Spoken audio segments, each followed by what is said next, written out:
नमस्कार दोस्तों, online classes में आपका स्वागत है।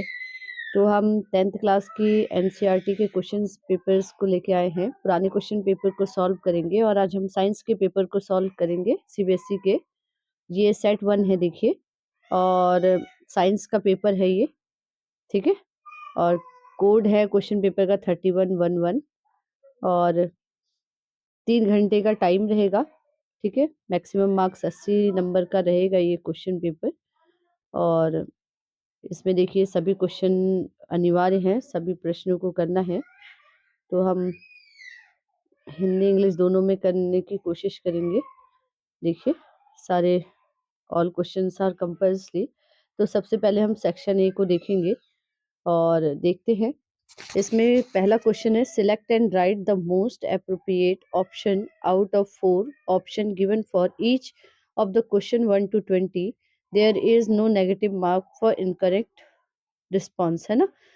तो यहाँ पे 4 क्वेश्चंस के आंसर्स दिए गए हैं, सॉरी, एक क्वेश्चंस का 4 ऑप्शन दिए गए हैं और उसमें से करेक्ट आंसर को हमें टिक करना है और किसी में भी इसमें नेगेटिव मार्किंग नहीं है।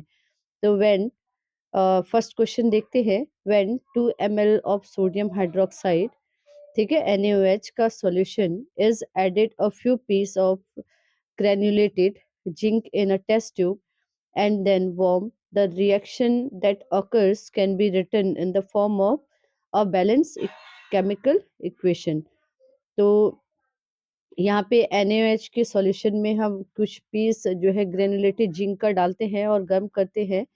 तो क्या होता है, एक बैलेंस केमिकल इक्वेशन को हमें यहाँ रिटर्न करना है, लिखना है, ठीक है? तो फर्स्ट ऑप्शन है इसका NaOH plus zinc, NaOH plus zinc Zn। तो NaZnO2 प्लस H2O। फिर नेक्स्ट है twice NaOH plus Zn, Na2ZnO2 plus H2O, twice NaOH plus Zn, NaZnO2 plus H2O, twice NaOH plus Zn, Na2ZnO2 plus H2O। तो सही option इसका हो जाएगा, देखिए, twice NaOH, है ना? Twice NaOH plus Zn, zinc. Sodium hydroxide को जब जिंक में डालेंगे तो क्या बनेगा?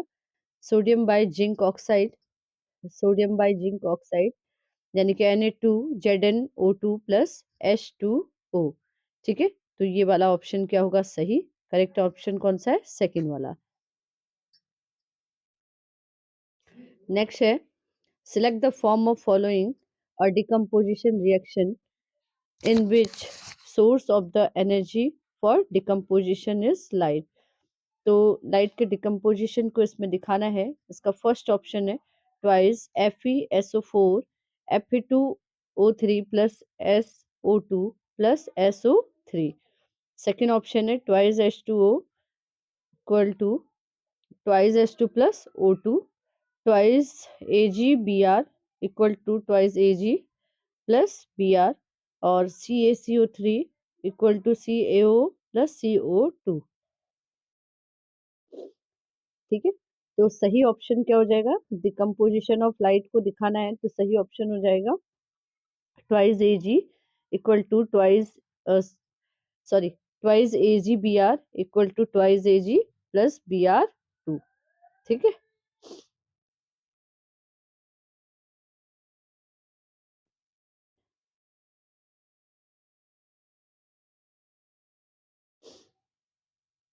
The third question is, a metal and non-metal that exists in liquid stage at room temperature are respectively। Metal, एक ऐसे मेटल और नॉन मेटल का नाम बताना है जो रूम टेम्परेचर में भी क्या रहते हैं, लिक्विड स्टेज में रहते हैं। तो bromine and mercury, mercury and iodine, mercury and bromine, iodine and mercury. तो इसका आंसर हो जाएगा मरकरी एंड ब्रोमीन, ठीक है? Mercury and bromine. The fourth one is carbon compound. Carbon compound है are good conductor of electricity, are bad conductor of electricity, have a strong force of attraction between their molecules, have weak force of attraction between their molecule। तो carbon compound क्या है? Are good conductor of electricity, नहीं। Carbon compound क्या है, good conductor है, नहीं। Are bad conductor of electricity, yes सही है ये कार्बन जो होते हैं bad conductor of electricity, electricity के बैड कंडक्टर होते हैं।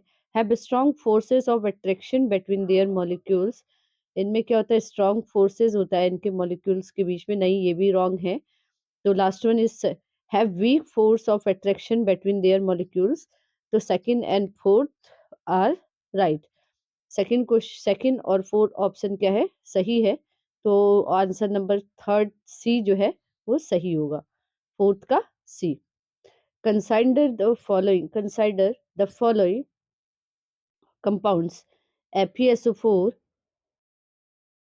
FeSO4, CuSO4, CaSO4 and Na2CO3. This compound having mixing number of water of crystallization in its crystalline form in the one molecule is, ठीक है। तो crystalline form में कौन सा molecule होता है, FeSO4, CuSO4, CaSO4 या Na2CO3।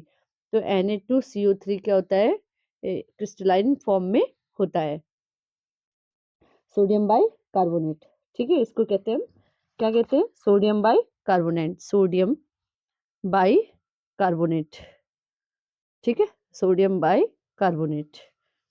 उसके बाद है oxide of aluminium is zinc are acidic, basic,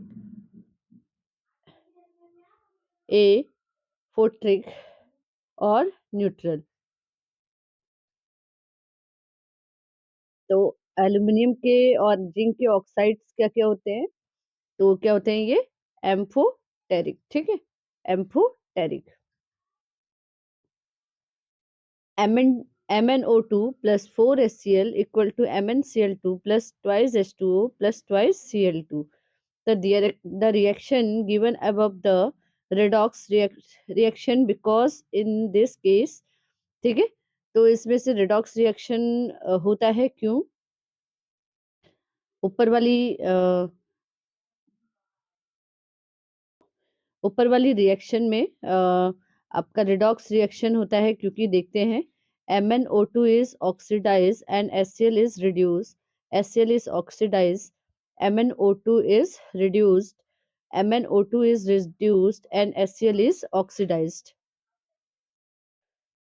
तो MnO2 is reduced and HCl is oxidized, ठीक है। तो इसमें इसमें MnO2 क्या होता है, रिड्यूस हो जाता है, और HCl का क्या हो जाता है, ऑक्सीडाइज्ड हो जाता है, और HCl का ऑक्सीडेशन हो जाता है।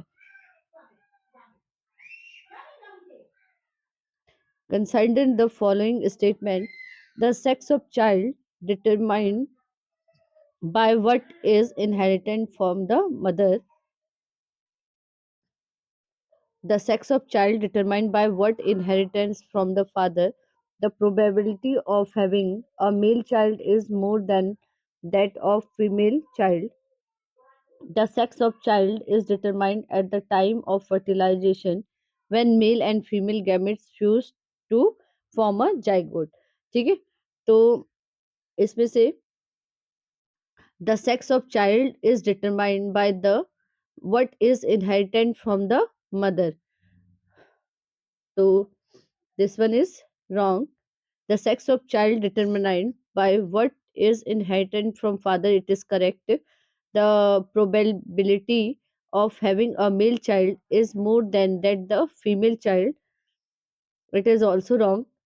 The sex of child is determined by at the time of fertilization when male and female gamete fuse to form a zygote, it is correct। The second and fourth are correct answer, तो second and fourth answer is सही है। तो कौन सा हो जाएगा इसका option, option number B. तो क्रोमोजोम्स क्या है, carry a heredity information from parent to the next generation at thread-like structure located inside the nucleus of the animal cell, always exist in a pair in human reproductive cell, are involved in the process of cell division।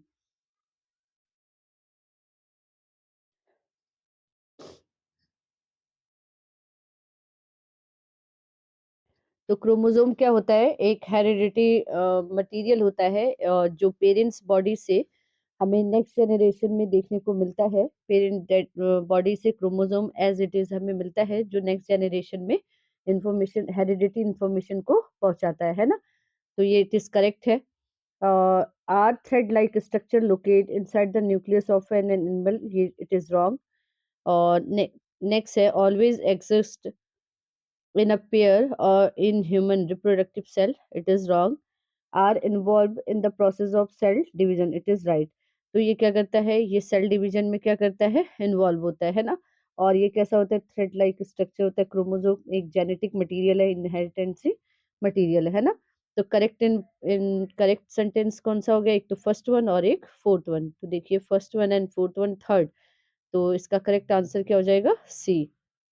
In a nerve, in a nerve cell, the site where electrical impulses is curbed into chemical signal is known as axon, dendroids और neuromuscular junction and cell body. तो 10th वाले में क्या हो जाएगा? Neuromuscular junction, है ना?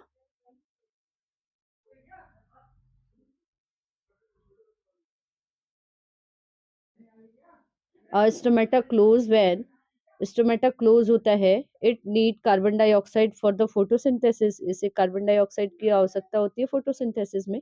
It does not need carbon dioxide for photosynthesis, इसे कार्बन डाइऑक्साइड की जरूरत नहीं होती है फोटोसिंथेसिस में। Water flow out of the guard cells, water flow into guard cells, तो कौन सा? ओनली वन करेक्ट है, वन और टू करेक्ट है, टू और थ्री करेक्ट है, या सेकंड और फोर्थ करेक्ट है? तो इसका हो जाएगा आपका second and third. It does not need to carbon dioxide from photosynthesis and water flow out of the guard cell. तो जो भी ये स्टोमेटा है, और स्टोमेटा जब क्लोज होता है तो स्टोमेटा स्टोमेटा को प्रोटेक्ट करने के लिए यहाँ पे एक गर्ड सेल होती है। और गर्ड सेल क्या करता है? जब ये पानी को बाहर निकालने का वर्क करता है।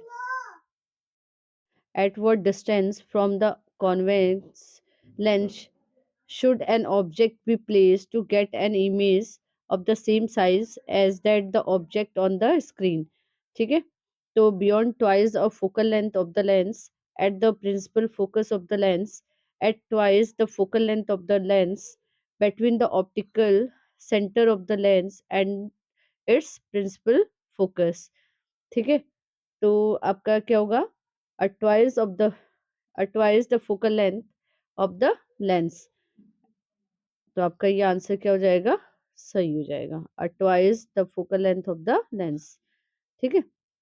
उसके बाद the lens system of human I form an image on the light sensitive screen which is called cornea, ciliary muscle, optic nerve और रेटिना। तो इट इज रेटिना। ठीक है? The pattern of magnetic field produce inside the current carrying solenoid is,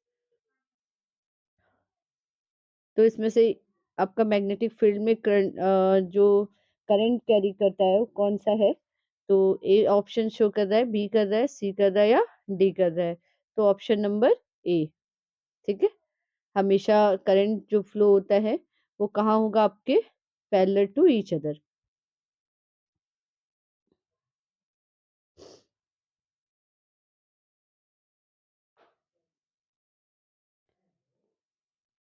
Identify the food chain is which the organism of the second topic label are missing: grass, goat, lion, uh, zooplankton, phyt- phytoplankton, small fish, large fish, tiger, grass, snake, frog, grasshopper, grass, snake and frog। तो इसका क्या हो जाएगा? सबसे पहले tiger, grass, snake and frog. तो second trophic level में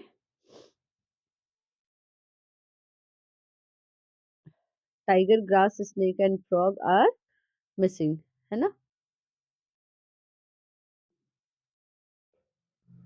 grass, goat, lion, it is correct. Zooplankton, phytoplankton, small fish and large fish, it is also correct. और grasshopper grass, snake, frog and eagle, it is also correct. Tiger वाले में क्या है, food chain का missing है, trophic level का second trophic level missing है ना। In which of the following organism multiple fission is a means of the asexual reproduction? Is Leishmania, Paramecium और Plasmodium? तो इसका क्या हो जाएगा, प्लाज्मोडियम डियम। ठीक है, मल्टीपल फिजन का एग्जांपल है आपका प्लाज्मोडियम।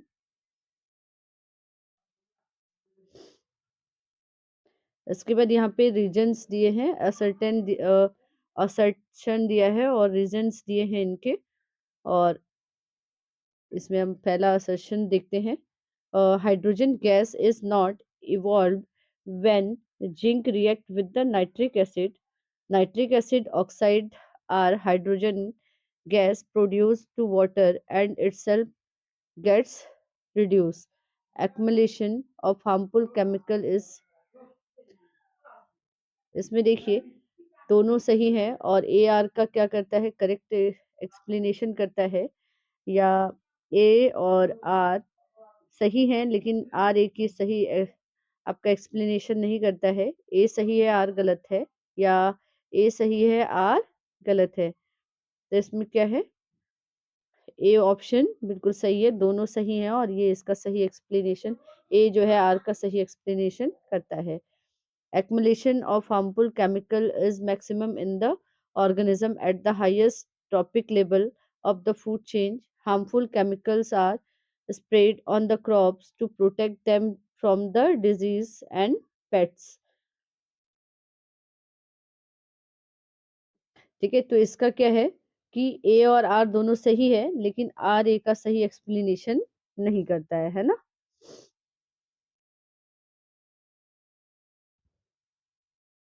उसके बाद third one is the rate of breathing in aquatic organism is much faster than the terrestrial organism. The amount of oxygen dissolved in water is very high as compared to the amount of oxygen in air. तो ये क्या है, दोनों सही हैं।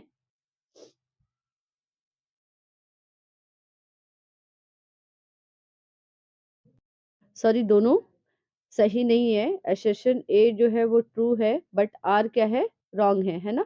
The rate of breathing is aquatic organism is much faster than the terrestrial organism, it is correct है, लेकिन the amount of oxygen dissolved in water is very high and compared to the amount of oxygen in air, it is wrong answer.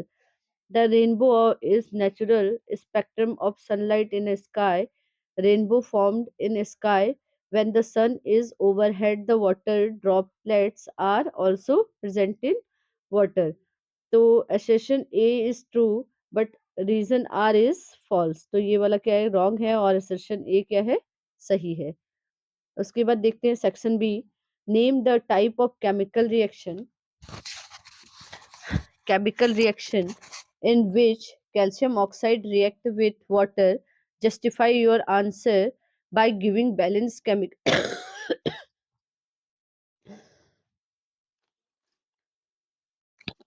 by balanced chemical equation for the chemical reaction.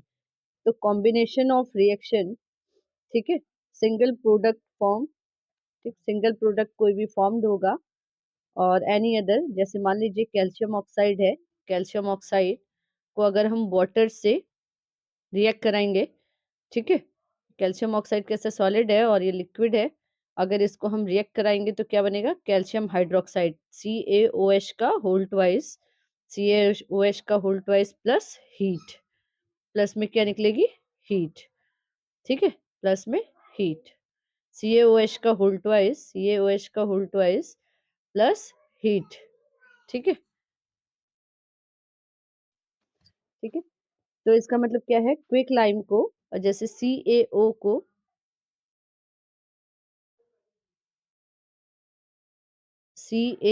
को हम, quick lime को हम क्या करते हैं, अगर water से react कराते हैं तो क्या बनता है, स्लेक्ट लाइम, यानी कि किस, कैल्शियम हाइड्रोक्साइड, एंड क्या बनता है, हीट, हीट जनरेट होती है, ठीक है, कैल्शियम कैल्शियम हाइड्रॉक्साइड या फिर इसे हम कहते हैं स्लैग्डलाइन, ठीक है?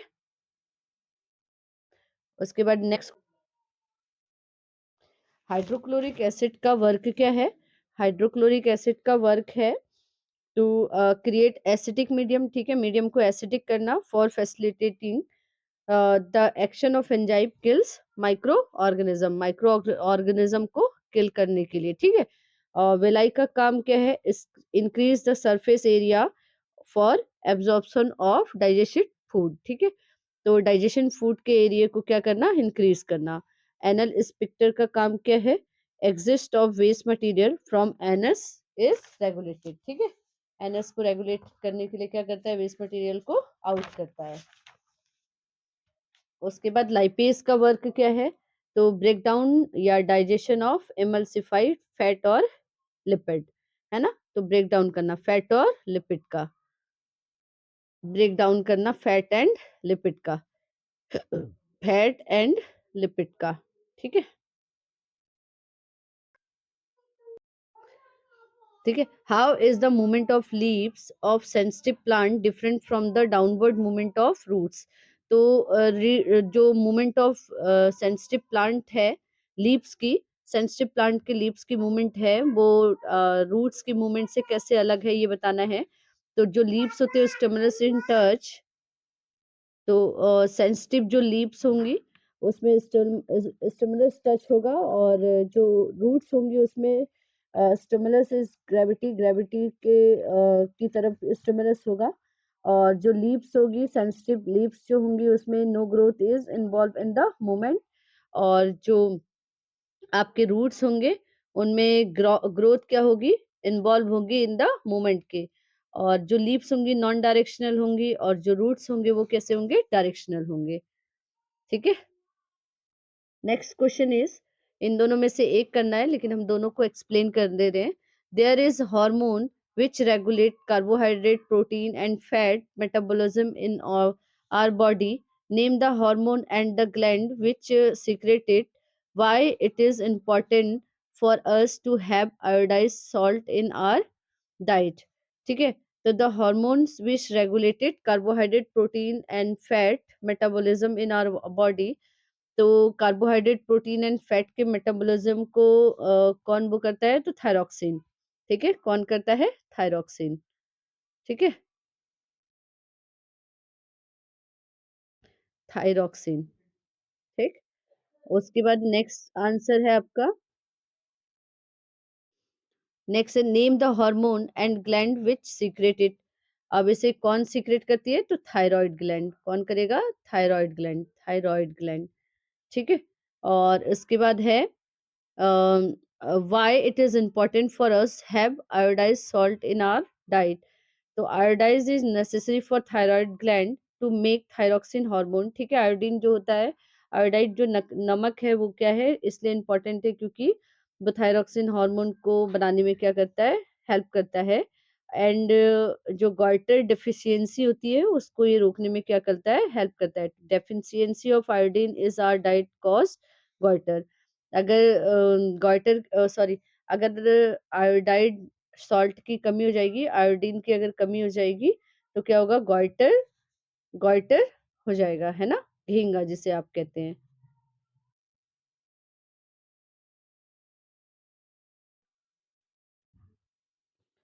An object is placed a distance a distance of 10 centimeter from convex mirror of the focal length 15 centimeter. Find the position of image formed by mirror, ठीक है?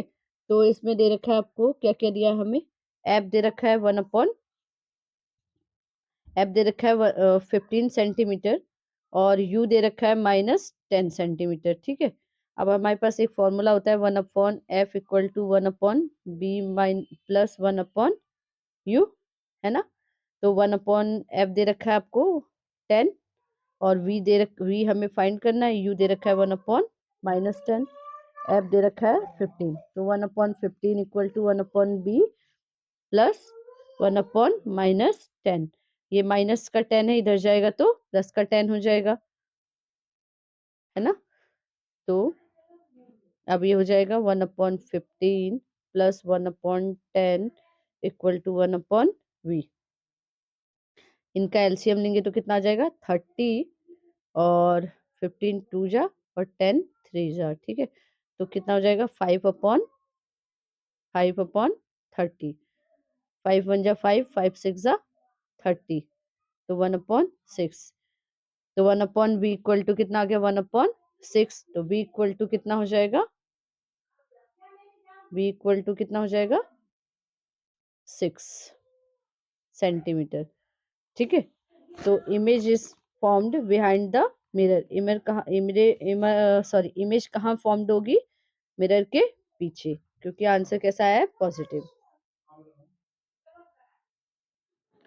So how you would connect three resistance each to resistance 6 ohm so that the combination has resistance of 9 ohm also justified your answer, है ना। तो अभी हम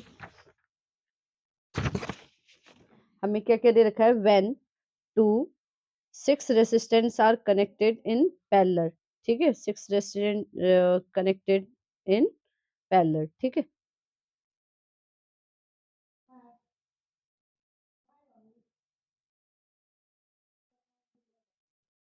ये 6 ओम हो गया, ये भी 6 ओम हो गया, और ये भी क्या हो गया 6 ओम हो गया, है ना। ये पॉइंट ए है और ये पॉइंट बी है, ठीक है।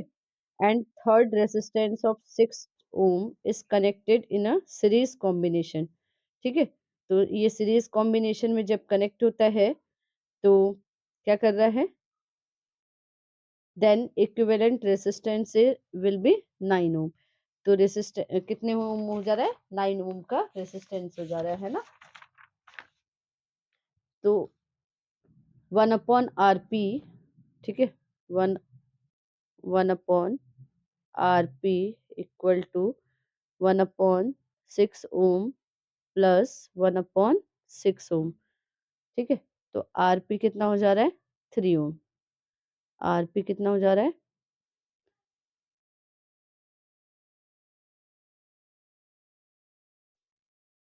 ठीक है। कैसे इनका एलसीएम लेंगे तो कितना हो जाएगा, देखिए सही से करते हैं।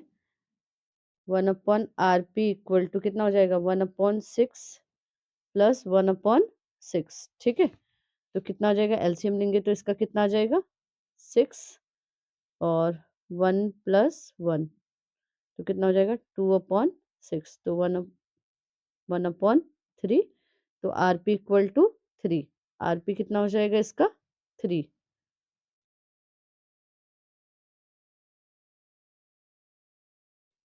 आरपी कितना हो जाएगा 3 ओम, ठीक है। उसके बाद आरएस जो हो जाएगा वो कितना हो जाएगा 6 प्लस 3 इक्वल टू 9 ओम। यही क्वेश्चन पूछा था, ओके, ठीक हो गया। उसके बाद नेक्स्ट क्वेश्चन आता है, नेक्स्ट देखते हैं इसी का बी पार्ट।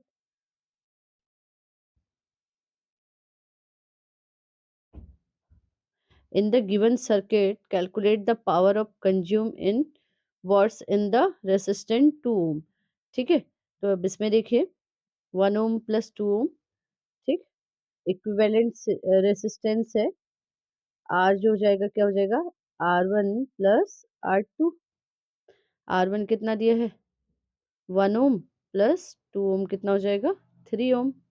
उसके बाद हमारे पास एक फॉर्मूला होता है I इक्वल टू V/R, है ना। तो V दे रखा है हमें 6 वोल्ट का, और R हमें दे रखा है कितना 3 ओम। तो 3 2 जा 6, 2 एम्पियर, ठीक है। और electric power P equal to क्या होता है, P इक्वल टू हमारे पास एक फॉर्मूला होता है, इतना कर लिया सबने, 3 2 जा 6। अब P इक्वल टू हमारे पास एक फॉर्मूला होता है I स्क्वायर R, ठीक है। I कितना आया हमारा 2 एम्पियर, और R कितना आया हमारा 2 ओम। कितना हो जाएगा ये 4, 4 इंटू 2 आई का स्क्वायर है तो 4 इंटू 2 कितना हो जाएगा 8 watt. That is answer. Answer is 8 watt. ठीक है।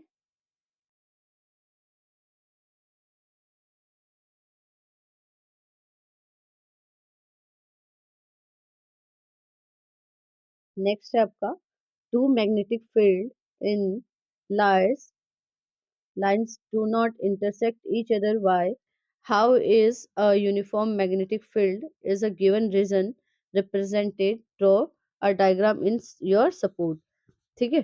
तो 26 का फर्स्ट वाले का आंसर देखते हैं कि two magnetic field lines do not intersect each other why if they intersect then at a point of intersection there would be two direction of magnetic field।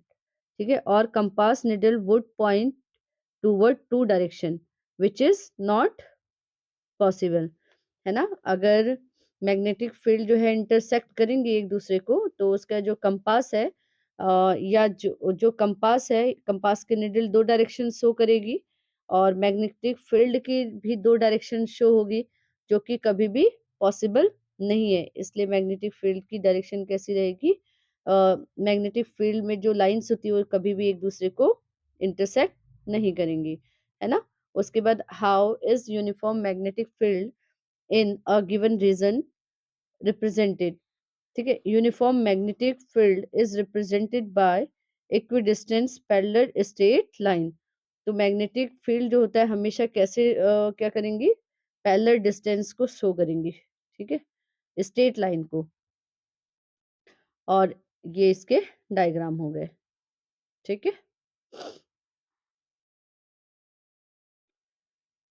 तो आज के लिए इतना ही और नेक्स्ट सेशन में हम सेक्शन सी को solve करेंगे। प्लीज़ चैनल को ज़्यादा से ज़्यादा लाइक करिए, शेयर करिए एंड सब्सक्राइब करिए। धन्यवाद।